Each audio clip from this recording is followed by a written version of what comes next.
चौथे महीने से शिशु का वजन बहुत तेजी से बढ़ता है। क्या आप जानते हैं तीसरे महीने के अंत तक शिशु का वजन 28 ग्राम रहता है, मगर जैसे ही चौथा महीना खत्म होता है शिशु का वजन 100 ग्राम तक पहुंच जाता है, यानी कि 2 गुने से भी ज्यादा तेजी से शिशु का वजन बढ़ता है। तो चौथे महीने से आपको इस बात का ध्यान रखना है कि आपके शरीर में प्रोटीन की कमी ना हो। प्रोटीन का सबसे बड़ा काम होता है बच्चे के वजन को मेंटेन करना, साथ ही आपके वजन को भी सही तरीके से बढ़ने में प्रोटीन बहुत अधिक हेल्प करता है। इसी के साथ हमारे शरीर में एंटीबॉडीज बनाता है, जिसका फायदा शिशु को भी होता है। साथ ही प्रोटीन का काम होता है हार्मोन्स को बनाना और एंजाइम्स को बनाना। मांसपेशियों को सपोर्ट करने में भी प्रोटीन बहुत अधिक हेल्प करता है। इसी के साथ प्रीमेच्योर डिलीवरी के खतरे को कम करने के लिए प्रोटीन बहुत अधिक हेल्पफुल होता है, यानी कि समय से पहले डिलीवरी के चांस को कम कर देता है। इसी के साथ कोशिकाओं को बनाने और उनकी देख रेख के लिए प्रोटीन बहुत जरूरी होता है। तो आपको ध्यान रखना है कि आपके शरीर में प्रोटीन की कमी ना हो। आपको दिन भर में कितना प्रोटीन लेना चाहिए, जो भी आपका वजन हो उसमें आपको 0.75 ग्राम मल्टीप्लाई करना है और जो भी आता है उतना आपको प्रोटीन दिन भर में लेना चाहिए। प्रोटीन के लिए आप मूंगफली, चने, दूध से बनी हुई चीजें, अंडे, मूंग की दाल, दालें, अनाज, फल तथा सब्जियों को शामिल जरूर करें। नंबर 2, ओमेगा 3 और आयोडीन। क्या आप जानते हैं इन दोनों की मदद से शिशु के मानसिक विकास और तंत्रिका तंत्र के विकास के लिए बहुत अधिक हेल्प मिलती है।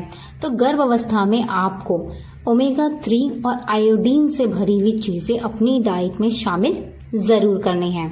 Number 3, fibre. क्या आप जानते हैं फाइबर की मदद से आपके शरीर में और शिशु के शरीर में 2 फायदे होते हैं। अगर आपके शरीर में फाइबर की कमी नहीं है तो आपको कब्ज और कॉन्स्टिपेशन की प्रॉब्लम नहीं रहेगी। यही हेल्प बच्चे को भी मिलती है। क्या आप जानते हैं गर्भावस्था के दौरान जब हमारे शिशु का विकास होता है तो हमारे जो अंदर के अंग हैं वो अपना स्थान बदल देते हैं, जिसकी वजह से कब्ज की प्रॉब्लम हमें बहुत ज्यादा होती है।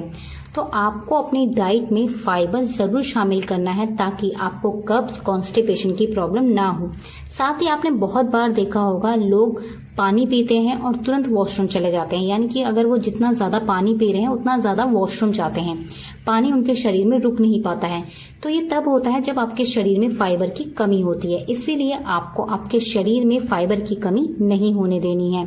फाइबर युक्त चीजों के लिए आप अपनी डाइट में अनाज शामिल कर सकते हैं, दलिया को शामिल कर सकते हैं, दालों को शामिल कर सकते हैं, फल और सब्जियों को शामिल कर सकते हैं। जितना आप कच्चा अनाज, कच्चा फल और कच्ची सब्जियां खाएंगे उतना ज्यादा फाइबर आपको मिलेगा।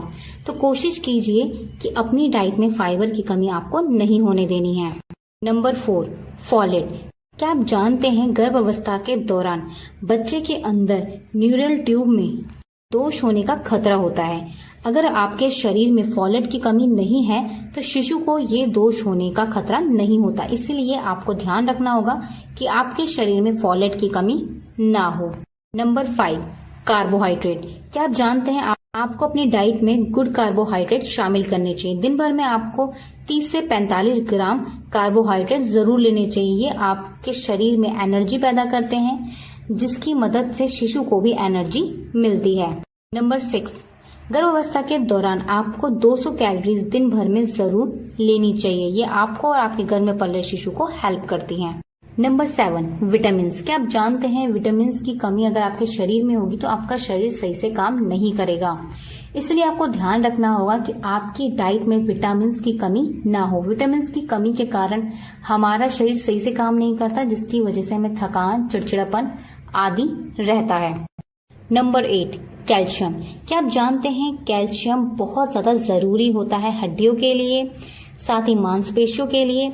अगर गर्भावस्था के दौरान हमारे शरीर में कैल्शियम की कमी होगी तो बच्चे में बहुत ज्यादा विकृति होने का खतरा होता है, यानी कि बच्चे की जो हड्डियां हैं वो सही से डेवलप नहीं होंगी, जिससे बच्चों के अंग में बहुत सारे दोष हो सकते हैं, बच्चा अपंग भी पैदा हो सकता है। इसलिए कोशिश करें आपके शरीर में कैल्शियम की कमी ना हो। साथ ही कैल्शियम की कमी होने से आगे चलकर आपको स्तनपान कराने में भी परेशानियां आती हैं। हाई ब्लड प्रेशर की भी शिकायत होती है अगर आपके शरीर में कैल्शियम की मात्रा कम हो। पहले ट्राइमेस्टर में हमें 800 mg पर डे चाहिए होता है कैल्शियम का। सेकेंड ट्राइमेस्टर में हमें चाहिए होता है 1000 mg per day and third trimester में हमें चाहिए होता है 1500 mg पर डे। तो ऐसे आपको जो कैल्शियम है अपनी डाइट में बैलेंस रखना चाहिए। इसके लिए आपको रागी को अपनी डाइट में जरूर शामिल करना चाहिए। रागी में 3 गिलास दूध से भी ज्यादा कैल्शियम पाया जाता है। साथ ही आप दूध ले सकते हैं, मखाने ले सकते हैं, किशमिश ले सकते हैं, ड्राई फ्रूट्स, फल, सब्जियों और दालों का सेवन कर सकते हैं। Number 9, iron. अगर आपके शरीर में आयरन की कमी है तो इसकी वजह से आप थका थका महसूस करेंगे, एनर्जी की कमी आपके शरीर में रहेगी, साथ ही ऑक्सीजन आपके शरीर में कम हो जाएगा, सर दर्द, चिड़चिड़ापन, आंखों की जो रोशनी है वो कम होने लगेगी। इसी के साथ एनीमिया होने का खतरा भी बहुत बढ़ जाएगा। आपकी जो त्वचा है वो सफेद या पीली रंग की होने लगेगी। इससे जुड़े कोई भी सवाल या सुझाव हो तो कमेंट करके हमें जरूर लिखिएगा। अगर आपको हमारी वीडियो पसंद आई हो तो लाइक जरूर कीजिए, साथ ही अपनी गर्भवती दोस्तों के साथ इस वीडियो को शेयर जरूर कीजिए। साथ ही अगर आप फेसबुक या यूट्यूब पे हमें पहली बार देख रहे हैं तो प्लीज हमारे चैनल को फॉलो और सब्सक्राइब जरूर कीजिएगा, ताकि प्रेगनेंसी और पेरेंटिंग से जुड़ी ऐसे ही इंपॉर्टेंट वीडियोस आपको मिलती रहें। हमारी वीडियो को पूरा देखने के लिए आप सभी का धन्यवाद। मिलते हैं आपसे नेक्स्ट वीडियो में, तब तक के लिए अपना ध्यान रखिएगा।